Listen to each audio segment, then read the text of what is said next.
বাংলাদেশের এক সন্তান যুবক গুলিবিদ্ধ হলো, আর শুনলাম সে পৃথিবীর থেকে বিদায় হয়ে গেছে। কি আপনারা জানেন না? মনে হয় কি যুবকরা জানো না?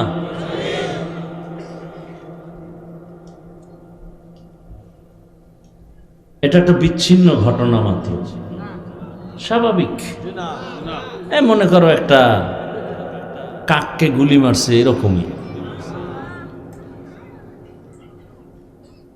আফসোস, কুত্তা মারলে বিচারের কাঠগড়ায় দাঁড়ানো হয়। হ্যাঁ, একটা শিশু বাচ্চা 6 ইঞ্চি পাইপের মধ্যে ঢুকে গেছে,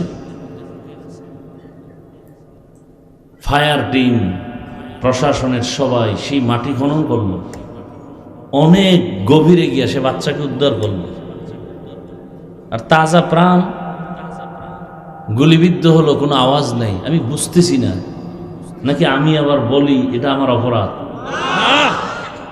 কোনো আওয়াজ নাই।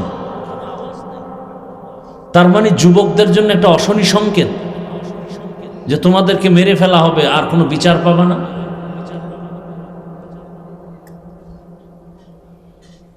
বড় আফসোস।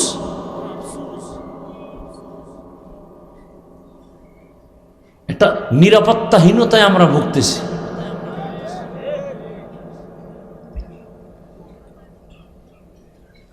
মাইকের সামনে বহু বক্তব্য হচ্ছে, কিন্তু এই যে দিবালোকে একটা অপরাধ হলো, এ বিষয়ে কোনো আওয়াজ শুনতেছি না। বরং ঘুমায় স্বপ্ন দেখতেছি, এটা নাকি বিচ্ছিন্ন একটি ঘটনা। ঘুমের মধ্যে দেখতেছি, সজাগ দেখছি, তাহলে বলবে যে কে কইছে, ক আর এক জ্বালা। আল্লাহ হেদায়াত দান করুন। আয় আল্লাহ তাআলা মেহেরবানি করে এই বাংলাদেশ থেকে কত তাজা তাজা প্রাণ ঝরে যায়। ওসমান হাদি নামের বন্ধুটার সাথে কোনোদিন মোলাকাত হয় নাই, ও আল্লাহ, কিন্তু একটা পশু কেউ যদি আক্রমণ করে, পশুর উপরে সহ্য করা যায় না, আর সেখানে একটা তাজা প্রাণ চলে যাবে। আয় আল্লাহ, এটা অন্তরকে মানানো যায় না। আয় আল্লাহ তাআলা, আপনার কুদরতের ফয়সালা। আয় আল্লাহ, আজকে শুনলাম তিনি দুনিয়াতে জিন্দা নাই। আয় আল্লাহ, তাকে শাহাদাতের মর্যাদা দান করেন। এরকম আমার কলিজার যত যুবক, তাদের নিরাপত্তার জন্য আপনি কুদরতের দরজা খুলে দেন রে আল্লাহ। আমার যুবকদেরকে দিনের খাদেম বানায় দেন।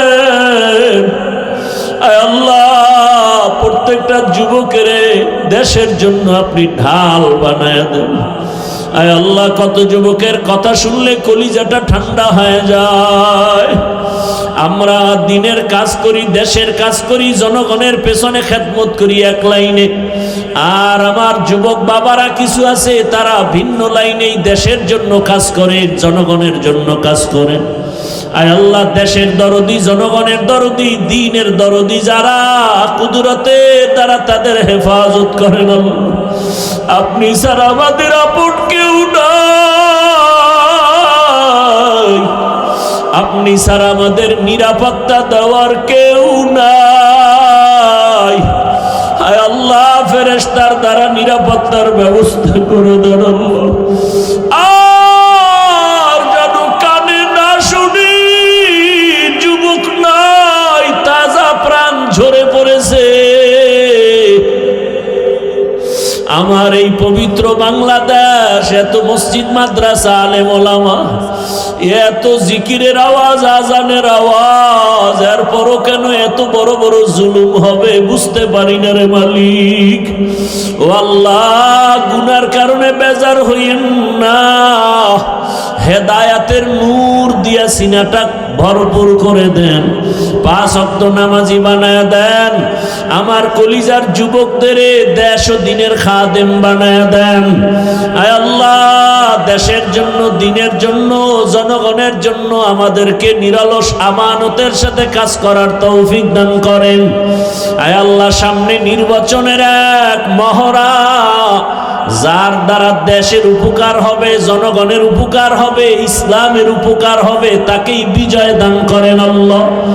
আয় আল্লাহ, আমরা কারো পক্ষ বিপক্ষ বুঝি না, আপনার মর্জি মতো থাকতে চাই। আয় আল্লাহ, ইসলামের লাইনে চলতে চাই। যারা বুঝে না তাদেরকে বুঝ দান করেন।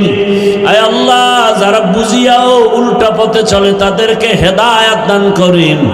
আয় আল্লাহ, আপনি তো জানেন যদি এমন হয় কপাল খারাপ হয়ে গেছে, এই সমস্ত জুলুম যারা করবে বুঝিয়া শুনিয়া, ওই জালেমদের থেকে আমার দেশ আমার জাতিকে হেফাজত করেন আল্লাহ।